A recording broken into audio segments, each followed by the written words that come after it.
Hi, it's Ashleigh from Sweet Dreams Bake Shop, and today, unlike many of my other cake decorating tutorials, we are actually going to put in a different filling today. I'm going to show you how I make my chocolate ganache, and this is the ratio that I usually use whenever I'm filling cakes or macarons.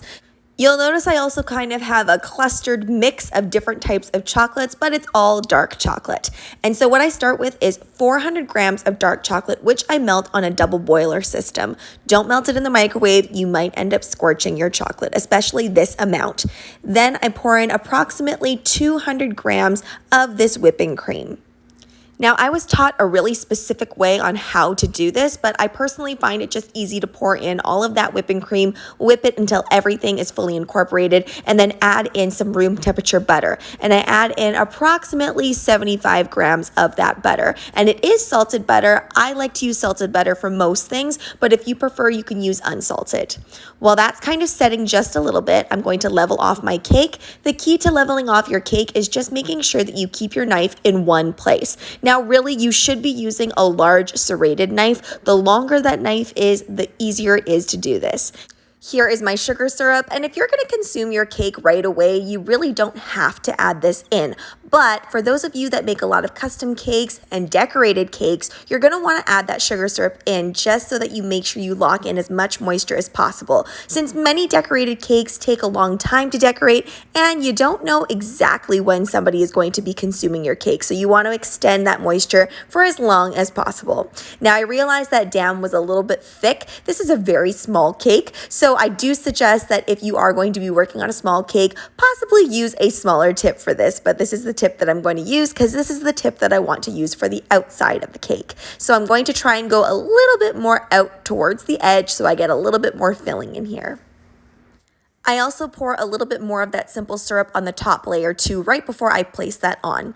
Now, whenever I have ganache fillings, I like to place that in the fridge for just a little bit so that it solidifies up. And this ganache ratio will give you a solid but still creamy once you cut into it type of bite. Also, I was doing several things at once while I was decorating, so I did skip filming the crumb coat portion of this, but if you want to see how to crumb coat your cakes, you can go ahead and check out that video in the right-hand corner. Now what I'm doing after this spent about 30 minutes in the fridge is I'm giving it this final coat on the outside with this white buttercream. I chose white as the background, but honestly, you can choose whatever you would like for this cotton candy cake.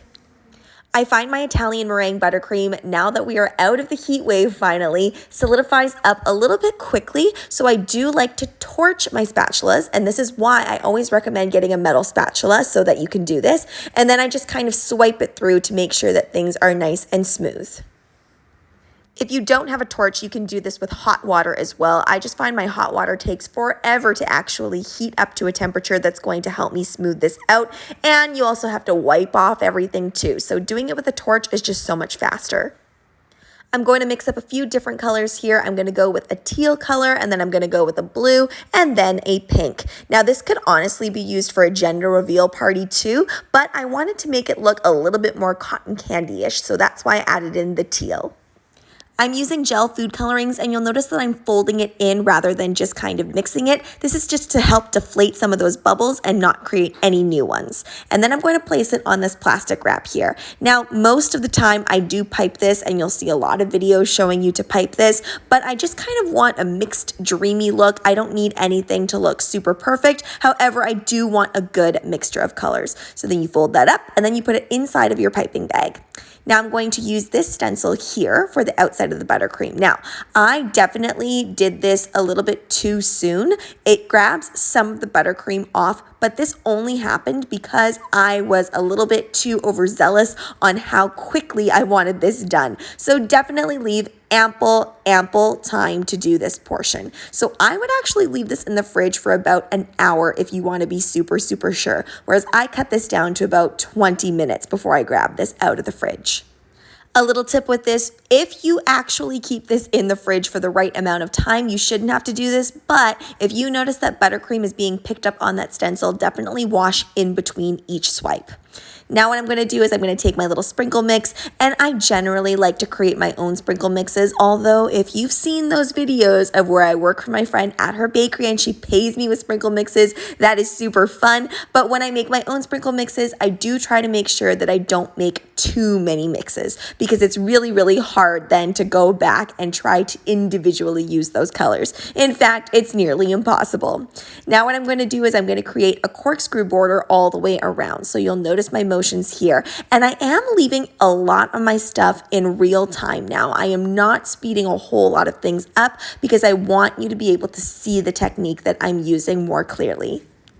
If you're not into overloading your cakes, honestly, you could leave it here and it would look so pretty. But I want to overload this cake, so I'm going to put on some of these cotton candy macarons that I made, and inside they are cotton candy flavor as well. And then I often use my buttercream to kind of pump up different places. The biggest thing when you're putting on macarons or candies on your cake is you want to create levels. I have so much of this glorious buttercream that's all different shades and colors, so I want to add that where I can. Now again, like I mentioned, it's a small cake, so you really can't put too much, but I am trying my best. Now I'm going to add on these 6-slits. I'm also going to add some of this onto the back of the cake too, though really it's not going to be seen unless you're specifically looking at the back of the cake. And then I'm going to attach this macaron with a little bit of buttercream.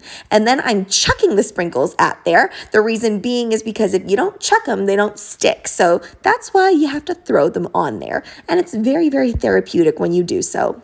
Now here comes the fun part. Going ahead and adding on all of that cotton candy. Now I will say, if you are going to offer this to your client, I highly recommend that you actually package it separately and then guide your client on how to put this onto the cake themselves. Because if you place this on a cake and then you give your client the cake, most of us have moisture in our environment, so it's just gonna melt down into a candy mess. So I would just warn my client about what potentially could happen with this and to place it on the cake right before consuming or right before blowing out the candles or whatever it is that they're going to be doing with this cake. And the great thing about cotton candy is it really doesn't need anything to actually adhere it to anything because it's very naturally sticky on its own. Now let's get into the pricing of this cake. And once again, guys, all of my pricing is in Canadian dollars. If you really want to know how to price your cakes, it's best if you look at a series of my videos so you can kind of see the price differences between all of my products. We all live in different locations that are going to have differing expenses, and I do live in a very expensive province in Canada. Now let's get into the specifics of this particular cake. So how did I get to the $120 mark? Well, if this were a 4 or 6 inch, I would charge the exact same amount. It takes the exact same amount of work and just a little bit of difference in the amount of product. More than likely, I would suggest a 6 inch to my clients, but if they insisted on a 4 inch, it would be the same price. Now, there's not a whole lot of different things going on here in terms of technique. It's pretty straightforward. However, we do have that buttercream that we have to stencil in on there, as well as the piped buttercream. And we also have all of those macarons. So if you're providing all of the toppers yourself, that's automatically going to drive up the price. If they want to keep costs down, then I let my clients bring in any edible or inedible toppers that they would like me to add instead. Thanks so much for watching, guys. Don't forget to like, share, and subscribe so you can be part of the Sweetie fam. Right now, I'm uploading weekly, so make sure you hit that notification bell so you know when I upload. Also, be sure to comment, request, or ask a question. I love hearing from you guys. Bye!